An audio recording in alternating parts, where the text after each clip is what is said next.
My name is Estelle Wilson, and at 58 years old, I thought I knew everything about sacrifice. For 30 years, I worked as an emergency room nurse, raising my son Jack alone after my husband died. I gave up sleep vacations and retirement savings to give Jack the best life possible. I even helped him buy his first house. So when he called last December to tell me I wasn't welcome for Christmas, something inside me finally broke.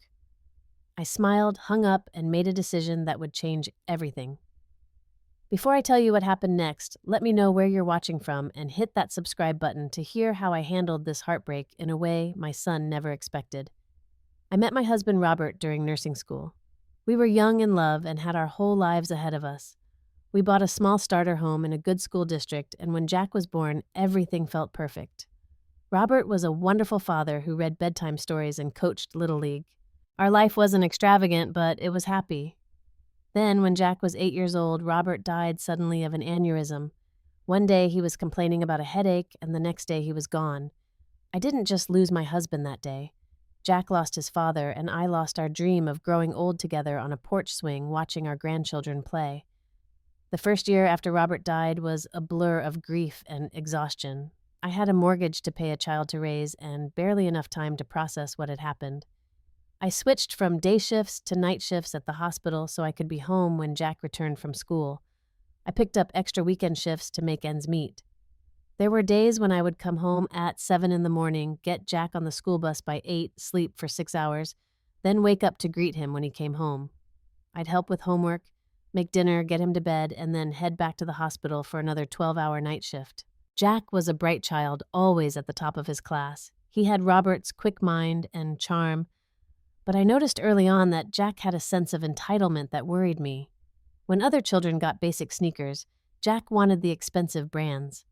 When his friends got used cars for their 16th birthdays, Jack expected a new one. I tried to teach him the value of money, but perhaps I undermined my own lessons by working so hard to give him what he wanted. "Mom, everyone at school has one," he would say, or "I'll be the only kid without it." And too often, I'd give in, picking up an extra shift to afford whatever it was. By the time Jack was ready for college, I was determined he would have the education Robert and I had dreamed of for him. Jack was accepted to Princeton, and though the tuition was astronomical, I remortgaged our home to pay for it. I remember the loan officer looking concerned as he reviewed my finances. "Ms. Wilson, are you sure you want to take on this additional debt at your age?" he asked. "It's for my son's education," I replied, as if that explained everything, and in my mind, it did.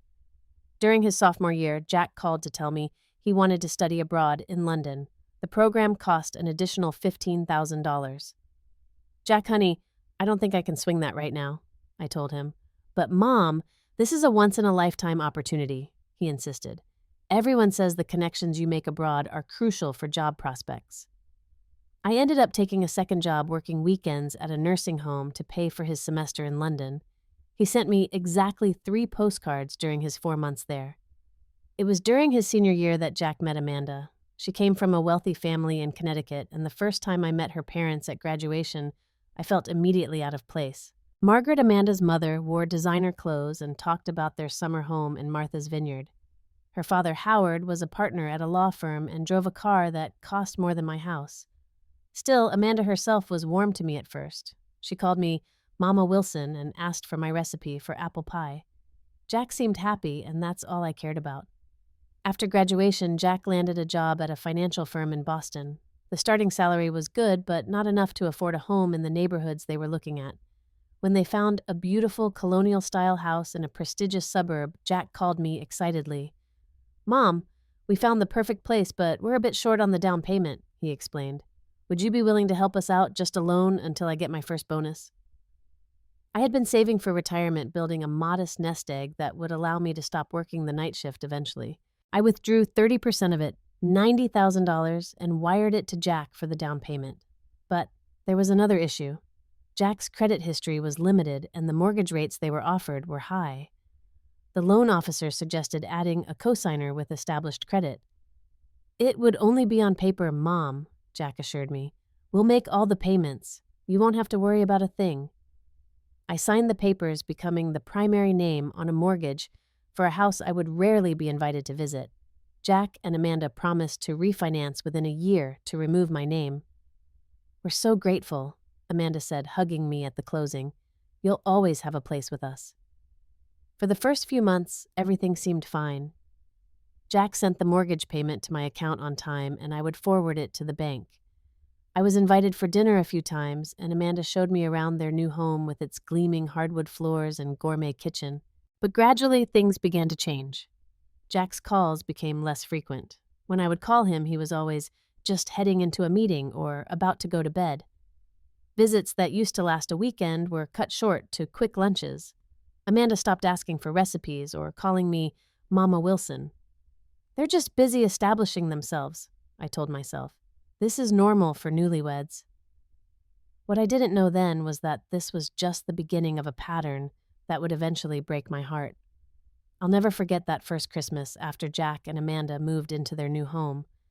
I was so excited to see their house decorated for the holidays. I imagined a beautiful tree in the bay window, stockings hung on the fireplace mantel, and the three of us sharing Christmas dinner in their formal dining room. I spent weeks shopping for the perfect gifts.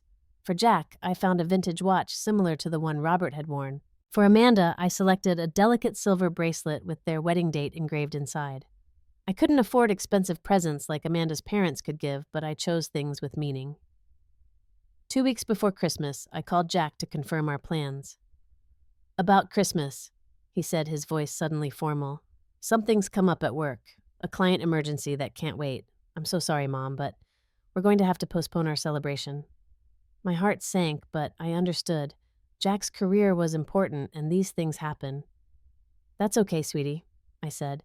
"Maybe I can come the weekend after. We can have a belated Christmas." "Yeah, maybe," he replied vaguely. "I'll have to check our schedule. Things are really hectic right now."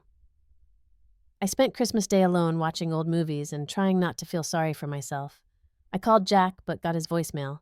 I left a cheerful message telling him I loved him and hoped his work emergency resolved quickly. 3 days after Christmas, I was scrolling through Facebook when I saw something that made my stomach drop. One of Amanda's friends had tagged her in photos from a ski resort in Vermont. There was Jack smiling in the snow, his arm around Amanda. Behind them stood Margaret and Howard, Amanda's parents. There was no work emergency. They had simply gone skiing with Amanda's family instead of spending Christmas with me. When I confronted Jack about it, his response was dismissive. "You must have misunderstood Mom," he said. "I never said we were working through Christmas. The client meeting was just on Christmas Eve. Afterward, we decided to take a spontaneous trip since we had a few days off." "But Jack, you told me you couldn't see me for Christmas because of work," I said, trying to keep the hurt from my voice. "Well, we couldn't see you because we were busy," he replied. "Does it really matter what we were busy with?" "You're making a big deal out of nothing." I wanted to argue, to tell him that honesty matters, that I would have understood if he'd simply said he wanted to spend Christmas with Amanda's family. But instead, I swallowed my disappointment. "You're right," I said. "It's not a big deal." But it was a big deal, and it was just the first of many disappointments to come. For Jack's birthday in February, I drove 2 hours to take him to lunch, only to have him cut our time short because Amanda had made dinner reservations with friends. For Mother's Day, I received a generic card that was clearly picked out by Amanda with Jack's hastily scribbled signature. When my birthday came in June, there was no call, no card. When I mentioned it the next time we spoke, Jack was flustered. "I'm so sorry, Mom. Things have been crazy here. We'll make it up to you." They never did. Meanwhile, the financial arrangement we had started to show cracks. Jack began sending his portion of the mortgage payment late, sometimes cutting it so close that I would have to use my own money to avoid a late fee. When I gently reminded him, he would get defensive. "I'm managing a lot right now, Mom. The payment's only a few days late. It's not the end of the world." What Jack didn't seem to understand was that it wasn't just about the money. It was about reliability, about keeping promises. It was about the growing realization that I wasn't a priority in his life anymore. The few times I visited their home, Amanda's warmth had cooled considerably. She was polite but distant, often finding reasons to leave the room or be on her phone. Once, while Jack was showing me their backyard renovations, I overheard Amanda on a video call with her mother. "Yes, she's still here," Amanda said in a low voice. "I know she's so clingy. Jack doesn't know how to tell her to give us space. I pretended not to hear, but those words stung deeply. Clingy. Was that how they saw me, a burden, an unwelcome presence in their perfect life? During one visit, I noticed photos displayed throughout their home. There were numerous pictures of Amanda's family vacations, her college graduation, her and Jack's wedding. But among all those frames, there wasn't a single photo of me or of Jack's childhood. When I pointed this out, Jack looked embarrassed. "We're still decorating, Mom," he said. "We haven't figured out where everything goes yet." But they had lived there for over a year. Every other wall was perfectly arranged. My absence was a deliberate choice. As the months passed, I tried to tell myself that this was normal. Children grow up, build their own lives. I shouldn't expect to be the center of Jack's world anymore. But deep down, I knew this wasn't just about growing up. There was a coldness, a dismissiveness that felt deliberate and hurtful. Still, I made excuses for him. Jack was under pressure at work. Amanda came from a different background. They were young and figuring things out. I kept hoping things would improve, that Jack would remember the closeness we once shared. But with each disappointed hope, each broken promise, the distance between us grew wider, and I was beginning to realize that bridge might never be repaired. About 2 years after Jack and Amanda bought their house, I started experiencing heart palpitations and shortness of breath. At first, I dismissed it as stress or just getting older, but when I nearly fainted during a shift at the hospital, my colleagues insisted I see a doctor. The diagnosis wasn't serious stress-induced arrhythmia, but my doctor was concerned about the toll stress was taking on my body. "Estelle, your blood pressure is too high and these irregular heartbeats are warning signs," Dr. Patton told me. "You need to reduce the stress in your life. Are there situations or relationships causing you significant anxiety?" I thought immediately of Jack, of the constant worry about whether the mortgage would be paid, of the emotional roller coaster of hoping for his attention, only to be disappointed again and again. "There are some family issues," I admitted reluctantly. "Well, for the sake of your health, you need to address them," she advised. "Your heart is literally telling you that something needs to change." Taking her words to heart, I decided to make one more effort to rebuild my relationship with Jack and Amanda. Maybe if I was more useful to them, they would want me in their lives. When Amanda announced she was pregnant, I was overjoyed, a grandchild. A new beginning for our family. Surely this would bring us closer together. I called Jack immediately. "This is wonderful news. I'm so happy for you both." "Thanks, Mom," Jack said, sounding genuinely pleased. "We're excited too." "I want to help," I offered eagerly. "I could come stay with you after the baby is born, or babysit when you both need to work. Whatever you need." There was a pause. "That's nice of you, Mom, but Amanda's parents are arranging for a professional night nurse for the first month, and we're planning to enroll the baby in the childcare center near Amanda's office." "Oh," I said, trying not to sound hurt. "Well, the offer stands if you change your mind." When my grandson Thomas was born, I wasn't called until the day after. I rushed to the hospital with gifts and was allowed a brief visit. Amanda's parents were already there, having apparently spent the night in the waiting room, something I hadn't been told was an option.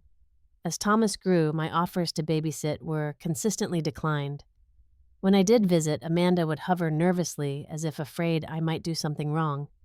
Meanwhile, Margaret and Howard seemed to have an open invitation, stopping by whenever they wanted. The financial strain was growing worse too. Jack had been promoted, but his contributions toward the mortgage became even more irregular.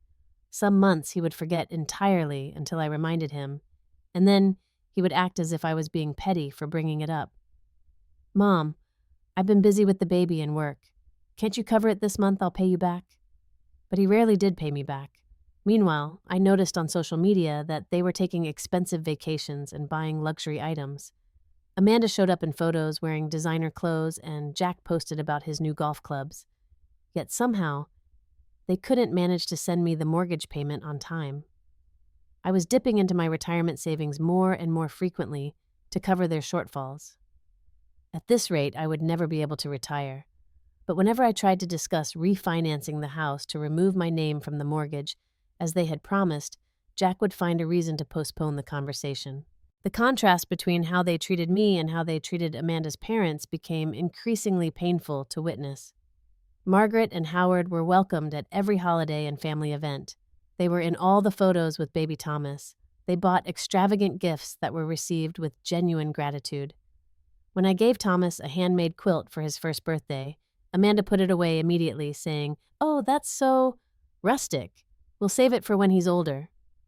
But the expensive rocking horse from Amanda's parents was displayed prominently in the living room. My birthday came and went again without acknowledgement from Jack. When I mentioned it during our next phone call, he sounded genuinely shocked. "Was that this month? I thought it was in August." "It's June 15th, I said quietly. "The same day it's always been." Right, he said quickly. "Sorry about that.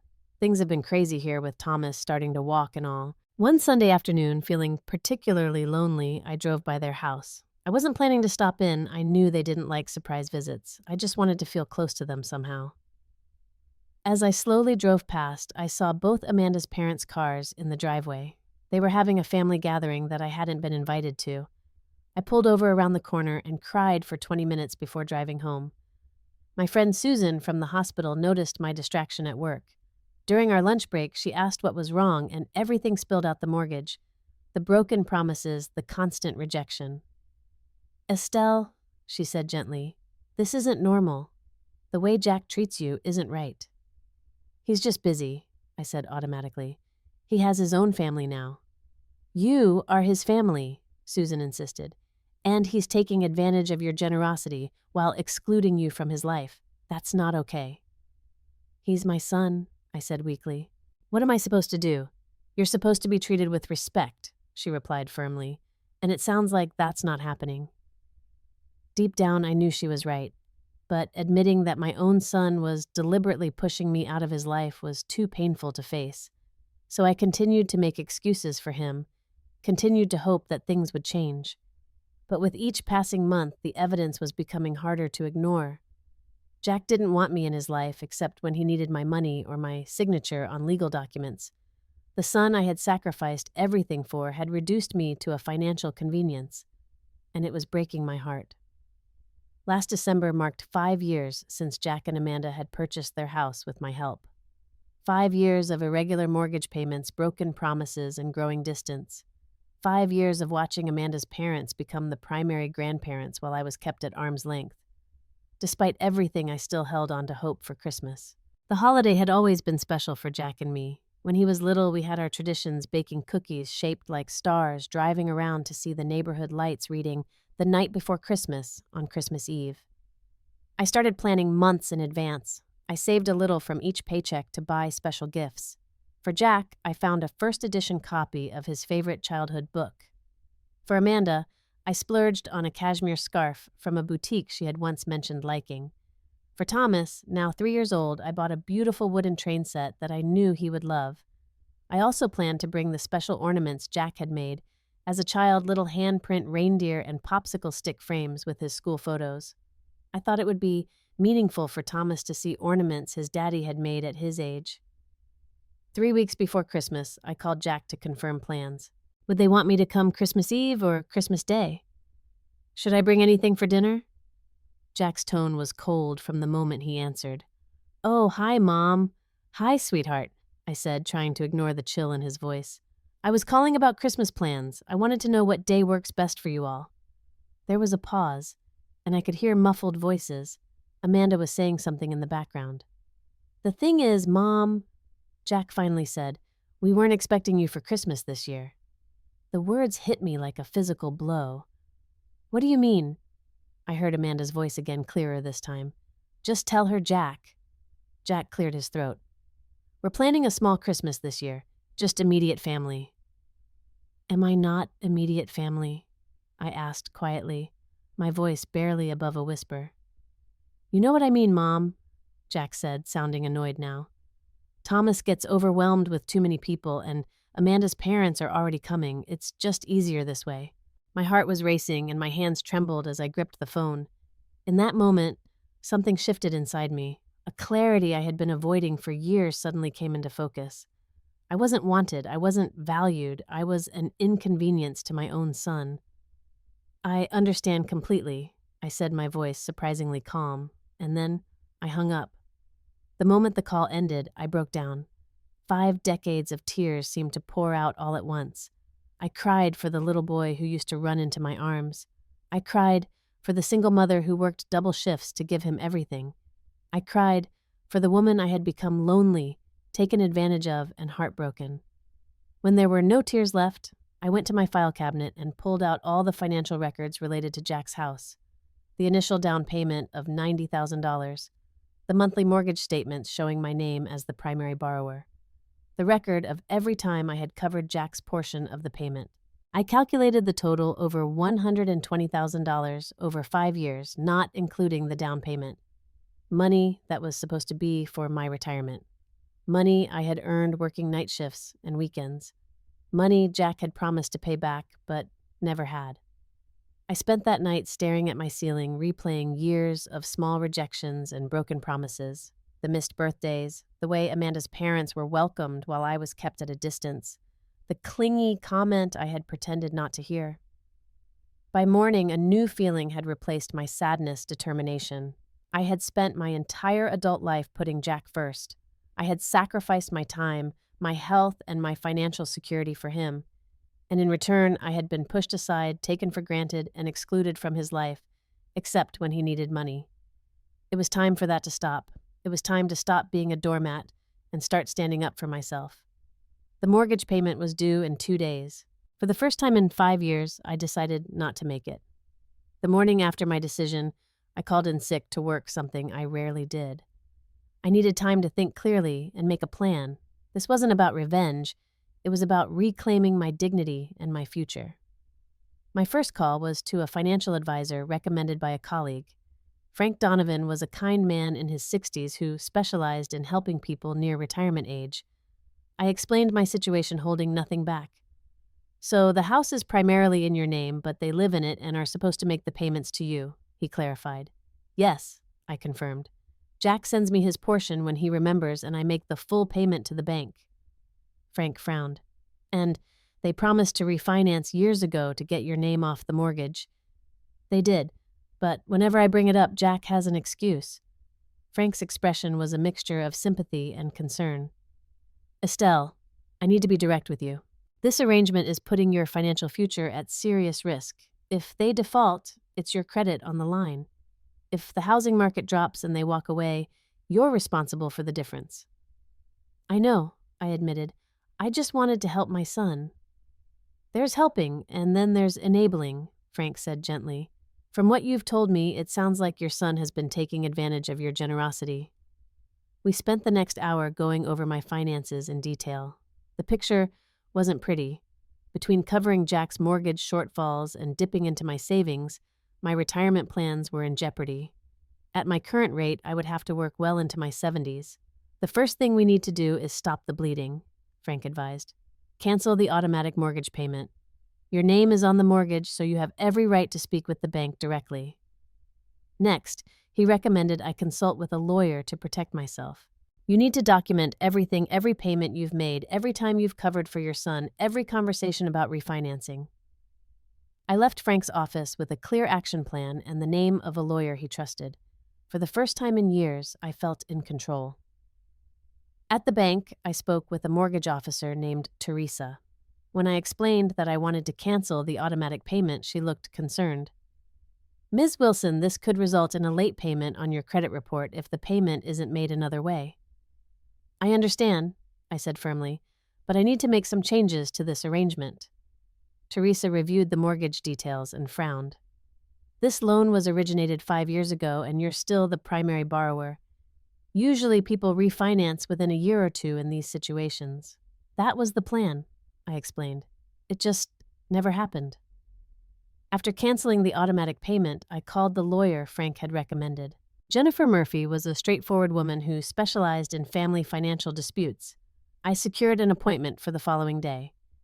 That evening, I created a detailed spreadsheet of every dollar I had contributed to Jack and Amanda's house, the down payment, the closing costs, the times I had covered Jack's portion of the mortgage. The amount was staggering when I saw it all together. The next day, Jennifer reviewed my documents with growing concern. Estelle, this is a classic case of financial exploitation, she said bluntly. The fact that it's your son doesn't make it any less serious.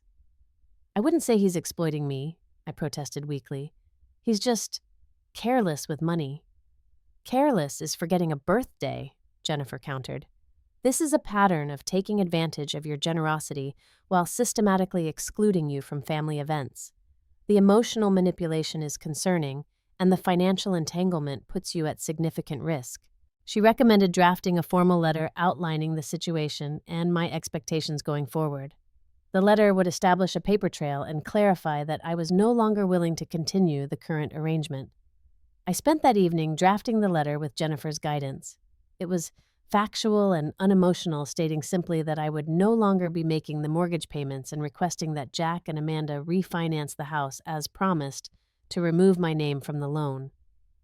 Send this by certified mail, Jennifer advised. We want proof that they received it. With each step I took, I felt my confidence growing. For years, I had been afraid to stand up for myself, afraid of losing what little connection I had left with Jack. But now, I realized that relationship was already lost. All that remained was a financial burden that was crippling my future. 2 days after I canceled the automatic payment, Jack called. I had been expecting it. The bank would have sent a payment reminder notice. "Mom, there's some mix-up with the mortgage payment," he said, without even saying hello. "The bank says it wasn't received." "There's no mix-up," I replied calmly. "I canceled the automatic payment." There was a moment of stunned silence before Jack exploded. "You did what? Why would you do that without telling me?" "I'm telling you now." I said, my voice steady. "I've sent you a letter explaining everything in detail. You should receive it tomorrow." "Mom, the payment is due today. This is going to affect our credit score." "It's going to affect my credit score," I corrected him. "The mortgage is primarily in my name, remember? Something you promised to change years ago." "We've been busy," Jack said defensively. "You know how hectic things are with Thomas and work." "Yes, too busy to see me at Christmas, too busy to remember my birthday, but not too busy for ski trips and golf clubs." "Is that what this is about?" "You're punishing me because we couldn't fit you in for Christmas?" His voice was incredulous. "No, Jack. This is about me finally recognizing that I can't continue to jeopardize my retirement to subsidize your lifestyle. The letter explains everything. I suggest you read it carefully when it arrives." "This is ridiculous," he sputtered. "I can't believe you're being so petty. If you needed money, you could have just asked instead of pulling a stunt like this." His words struck me as so backward, so completely blind to reality, that I almost laughed. "I don't need money, Jack. I need you to take responsibility for your own financial obligations and stop taking advantage of me." "Taking advantage?" His voice rose. "After everything we've done for you." That was the moment I knew I had made the right decision. In Jack's mind, allowing me an occasional visit with my grandson was a favor they were doing for me, not a normal family relationship. "Please read the letter, Jack, and then we can discuss next steps." "There's nothing to discuss," he snapped. "If you don't make this payment today, I'm going to—" "Going to what?" I asked quietly. "Cut me out of your life. Stop inviting me for holidays. Limit my time with Thomas. Tell me I'm clingy and unwelcome, because you're already doing all of those things." Jack fell silent. When he spoke again, his voice was cold. "You're going to regret this, Mom. You have no idea what you're doing." "For the first time in years, I know exactly what I'm doing," I replied. "Goodbye, Jack." After I hung up my phone, immediately started ringing again. Jack called 6 more times in succession. I didn't answer. Then came a barrage of text messages alternating between anger and attempts to make me feel guilty. "You're being incredibly selfish. How could you do this to your own family? Thomas will be heartbroken if we lose our house. After everything I've done for you." I read each message but didn't respond. The Jack I had raised, the son I had sacrificed everything for, would never speak to me this way. This person who saw me as nothing but a financial resource wasn't someone I recognized anymore. Finally, I did something I never thought I would do. I blocked Jack's number. The constant notifications were affecting my blood pressure, and I needed space to think clearly. That night, I slept better than I had in years. I had stood my ground. I had spoken my truth. And for the first time since that Christmas phone call, I felt not just hurt or angry, but powerful. 3 days after I sent the certified letter, I received a call from a number I didn't recognize. It was Margaret Amanda's mother. "Estelle," she said, her voice tight with forced politeness. I hope you're doing well. I'm calling about this situation with Jack and Amanda's mortgage. Hello, Margaret, I replied calmly. Yes, I imagine Jack has told you about it. He's very upset, she said. We all are. This seems like such an extreme reaction to a simple misunderstanding about Christmas plans. It's not about Christmas, Margaret. It's about 5 years of broken promises and financial strain. Did Jack show you my letter? Well, no, she admitted, but he explained the gist of it. Estelle, these are young people starting their family. They're bound to make mistakes. Cutting them off financially seems harsh. I'm not cutting them off, I explained patiently. I'm asking them to take responsibility for their own mortgage, as they promised to do years ago. I'm sure you can understand that at my age, I need to think about my retirement. There was a pause. How much are we talking about? Perhaps Howard and I could help them catch up on whatever they owe you. It's not about catching up on a few missed payments, I said. Over the past 5 years, I've contributed over $120,000 to their housing costs, not including the $90,000 down payment. Margaret gasped. That can't be right. I've documented every payment, I assured her. Jack has been increasingly unreliable with his portion of the mortgage, and I've been covering the difference to protect my credit. Meanwhile, they've refused to refinance to remove my name from the loan as they promised to do. I had no idea, Margaret said, her tone softening slightly. Jack told us you were helping a little with the down payment, but he never mentioned these amounts or that the mortgage was in your name. I'm not surprised, I replied. Jack has become very good at shaping narratives to his advantage. After a long pause, Margaret spoke again. Estelle, I want you to know that Howard and I always assumed you were included in family events. Jack told us you were often too busy working to attend. It was my turn to be shocked. That's not true, Margaret. I've been systematically excluded from holidays, birthdays, and regular visits with Thomas. Last Christmas, Jack explicitly told me I wasn't welcome because you and Howard would be there and they wanted just immediate family. Oh my God, Margaret whispered. I'm so sorry. We would never have wanted that. Our conversation continued for nearly an hour. For the first time, Margaret and I spoke honestly about the dynamics between our children. She had been under the impression that I preferred to keep my distance, that I was too busy with work to be involved with Thomas. I had assumed she and Howard were complicit in pushing me out. What are you planning to do? Margaret asked finally. I've consulted with a lawyer, I told her. Jack and Amanda need to refinance immediately to remove my name from the mortgage. If they can't qualify for a loan on their own, they need to sell the house and find something within their means. Howard and I could help them with the refinancing, Margaret offered. But Estelle, about the family situation, I feel terrible about this. That's between me and Jack, I said firmly. I appreciate your concern, but some things can't be fixed with money. The day after my conversation with Margaret, Jack showed up at my door unannounced. I hadn't seen him in months, and I was shocked by his appearance. His face was flushed with anger, his eyes bloodshot as if he hadn't slept. We need to talk, he demanded, pushing past me into the living room. Hello to you too, Jack, I said, closing the door behind him. What exactly are you trying to accomplish with this mortgage stunt? He asked, pacing the room. Are you trying to make us homeless? Is that your goal? No one's going to be homeless, I replied calmly. You have options. You can refinance as you promised to do years ago. You can sell the house and buy something you can actually afford. Or Amanda's parents can help you, which I understand they've offered to do. So you've been talking to Amanda's parents behind my back? Jack's voice rose. Great, now everyone's ganging up on me. Margaret called me, I corrected him. She was quite surprised to learn how much money I've contributed to your housing costs. Apparently you told them I was only helping a little with the down payment. Jack's face reddened further. That's between me and them. You had no right to discuss our finances with them. Just like you had no right to tell them I was too busy working to attend family events, I countered, when in reality you were deliberately excluding me. That stopped him in his tracks.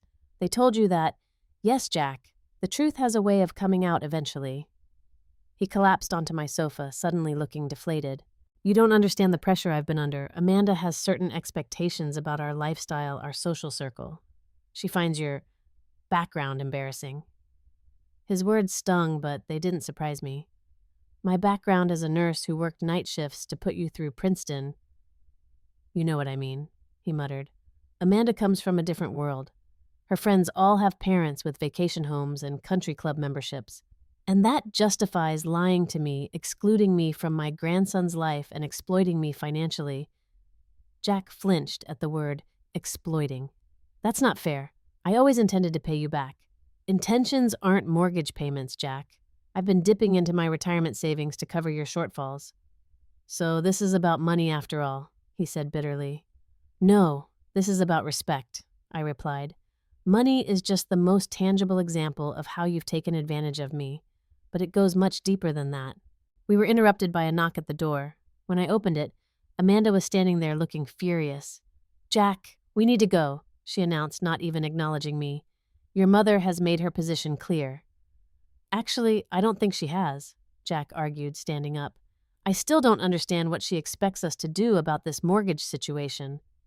Amanda turned to me, addressing me directly for the first time. What exactly do you want Estelle Moneymore time with Thomas, a formal invitation to Christmas? Tell us what will make this go away. Her cold transactional approach shocked me. This wasn't about negotiating terms. This was about a fundamental breakdown in our family relationship. What I want isn't something you can put on a checklist, Amanda, I said quietly. I want my son back.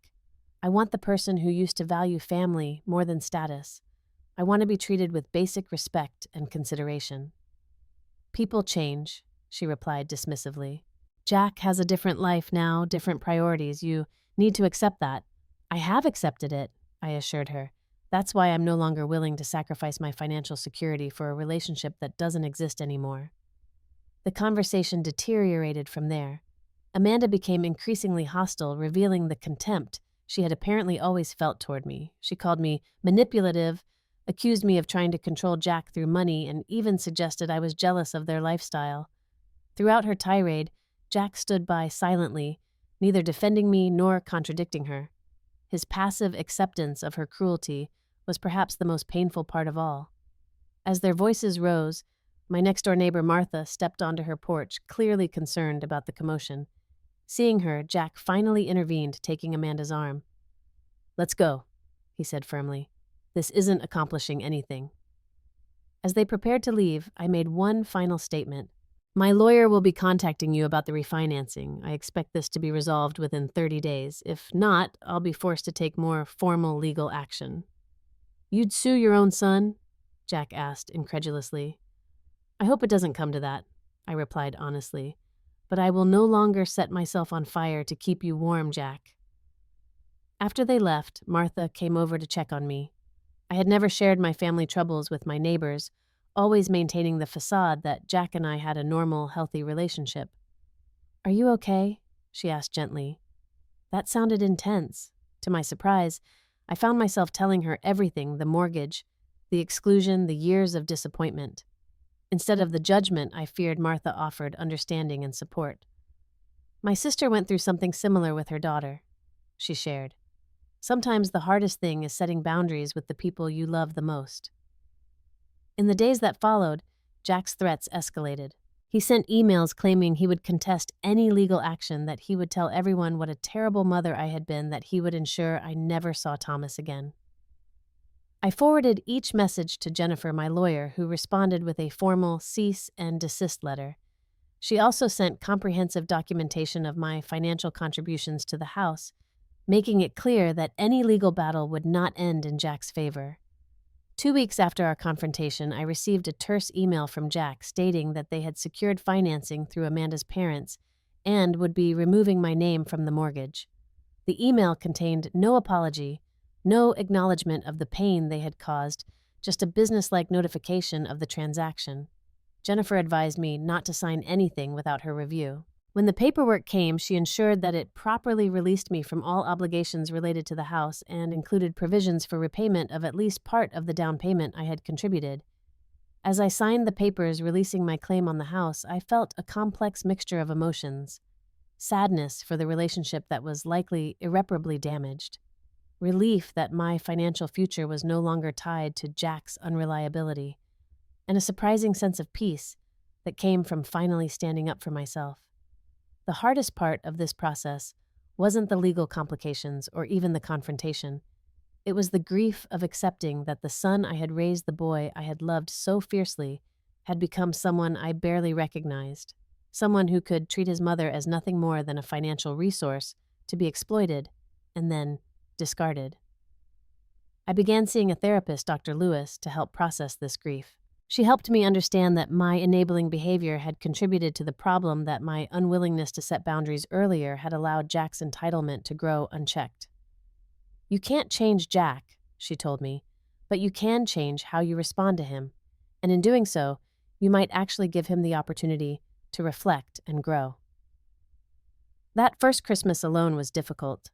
I declined Martha's kind invitation to join her family, needing time to sit with my feelings. Instead, I volunteered at a local shelter serving Christmas dinner. Surrounded by strangers who expressed more gratitude for a simple meal than Jack had shown for years of sacrifice, I found unexpected joy in giving without expectation. That night, I cried for the grandson I might not see grow up. I cried for the son who had lost his way, but I also cried for myself, for the woman who had finally found the courage to say, "Enough."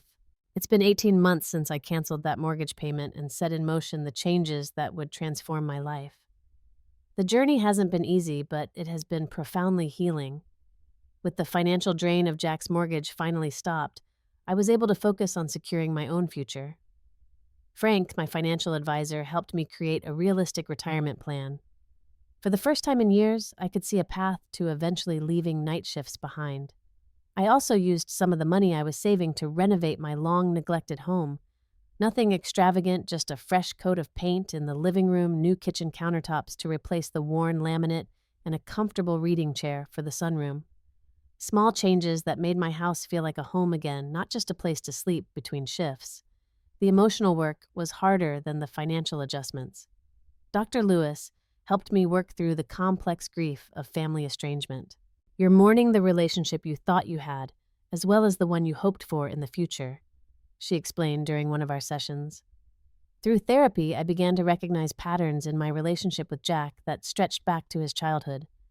My desire to give him everything had sometimes crossed the line into enabling entitled behavior. My fear of losing his love had made me reluctant to set necessary boundaries. "This doesn't excuse how he treated you," Dr. Lewis was quick to clarify. "But understanding these patterns can help you build healthier relationships going forward." And I did build new relationships, often in unexpected places. Martha, my neighbor who had witnessed the confrontation with Jack and Amanda, became a close friend. We started taking evening walks together and discovered a shared love of mystery novels. I also reconnected with former nursing colleagues. Susan, who had first pointed out the unhealthy dynamic with Jack, invited me to join her book club. There, I met women my age who were navigating similar life transitions, retirement planning, adult children, health challenges. For the first time in years, I felt I belonged to a community. Perhaps most surprising was the friendship that developed with Elizabeth, the daughter of a patient I had cared for. Elizabeth was in her late 30s, recently divorced, and struggling to rebuild her life. After her father recovered and was discharged, she contacted me to express her gratitude for the kindness I had shown him. "Most nurses were efficient but rushed," she told me over coffee. "You took the time to really see him as a person, not just a patient." Our coffee meetup became a regular occurrence. Elizabeth was rebuilding her life. I was rebuilding mine. Despite the age difference, we found common ground in our experiences of loss and renewal. Through Elizabeth, Furry met Ryan and Diane, a young couple who lived in her apartment building. They had both lost their parents early in life and, as Ryan put it, were in the market for a surrogate mom. They began inviting me to Sunday dinners, seeking my advice on everything from career decisions to home repairs. When they announced they were expecting their first child, they asked if I would be the baby's honorary grandmother. "We can't think of anyone we'd rather have in that role," Diane said, her eyes shining. "You've been more supportive in 1 year than some family members have been our entire lives." As for Jack, there was silence for many months after the refinancing was completed. I occasionally saw updates on social media, Thomas, starting preschool Amanda's promotion at work. I sent a card and gift for Thomas's birthday but received no acknowledgement.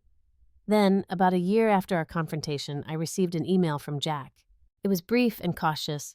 Mom, I've been doing a lot of thinking over the past year. I'm not ready to say I understand or agree with everything that happened, but I would like to talk. Are you open to that? I consulted with Dr. Lewis before responding. What are your expectations for this conversation? She asked me. I don't have any, I replied honestly. I've accepted that our relationship will never be what it once was. But if there's a possibility of establishing something new, something healthier, I'm willing to try. I suggested meeting at a cafe halfway between our homes' neutral territory where neither of us would feel disadvantaged. Jack agreed. When I saw him enter the cafe, I was struck by how tired he looked. The arrogance I had seen during our last encounter was gone, replaced by a wariness that made him seem older than his years.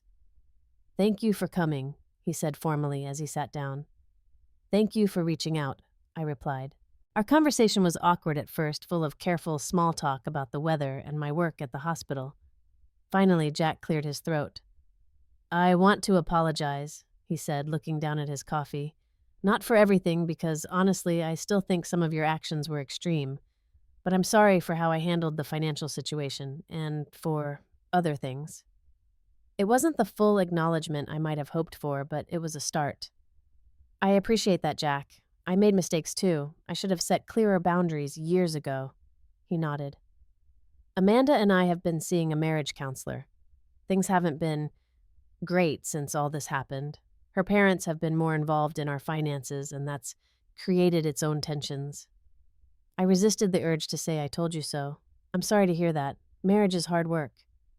The counselor suggested I need to examine my relationships with both you and Amanda's parents.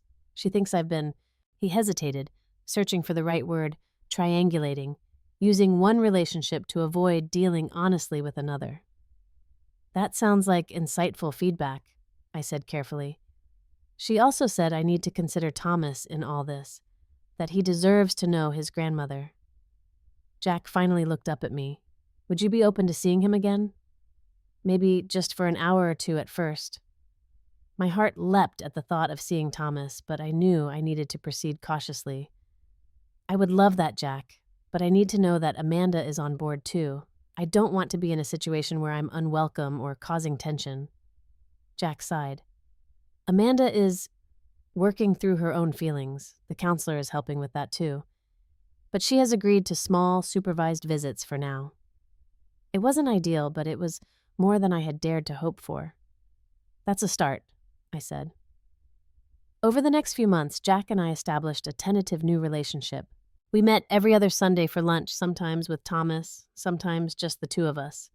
Amanda remained distant but civil when she was present. I kept my boundaries firm. When Jack mentioned financial difficulties, I listened sympathetically but did not offer money. When he complained about Amanda's parents' involvement in their lives, I redirected the conversation rather than getting drawn into criticizing them. Slowly, very slowly, I began to see glimpses of the sun. I remembered his quick wit, his intelligence, his capacity for kindness when he wasn't consumed by status anxiety. During one of our lunches, Jack surprised me with a question. Do you think people can really change, Mom, or are we just stuck being who we are? I considered this carefully. I think change is possible, but it's incredibly hard work. It requires honest self-reflection and a willingness to feel uncomfortable. Most people avoid it because of that discomfort. I don't like who I became, he admitted quietly. When I look at how I treated you, I barely recognize myself. Who do you want to be? I asked. A better father than I was a son, he replied immediately. A man who values people over things. Someone Thomas can be proud of. Those words gave me more hope than anything else had. Jack was beginning to see beyond his immediate desires to the kind of legacy he wanted to create. Our relationship today isn't what it once was, and it never will be. The trust that was broken cannot be fully restored. But we've found a new way to be family with clearer boundaries, more honest communication, and mutual respect that was missing before. Amanda remains a challenge. She is polite but cool during my visits with Thomas. I've accepted that we will likely never be close, and that's okay. I focus instead on building a relationship with my grandson, who is now 5 and full of curiosity about the world. The most profound change, though, has been within myself. Through this painful journey, I've discovered a strength I never knew I possessed. I've learned that standing up for yourself isn't selfish, it's necessary for healthy relationships. I've discovered that family isn't just about blood ties, but about mutual respect and care. Most importantly, I've learned that it's never too late to rewrite your story. At 60, I have a richer social life, more financial security, and more self respect than I had at 40. The pain of Jack's rejection led me to build a community that sustains and values me in ways my narrowly focused relationship with him never could. If you're watching this and recognizing yourself in my story, whether you're the parent being taken advantage of or the adult child who has drifted from your values, know that change is possible. It begins with honesty, continues with boundary setting, and flowers with self-respect. Have you ever had to set difficult boundaries with family members? How did it change your relationship? I'd love to hear your stories in the comments below. And if this story resonated with you, please subscribe and share it with someone who might need to hear it. Thank you for listening, and remember that it's never too late to reclaim your dignity and your future. Your worth isn't determined by how others treat you, but by how you treat yourself.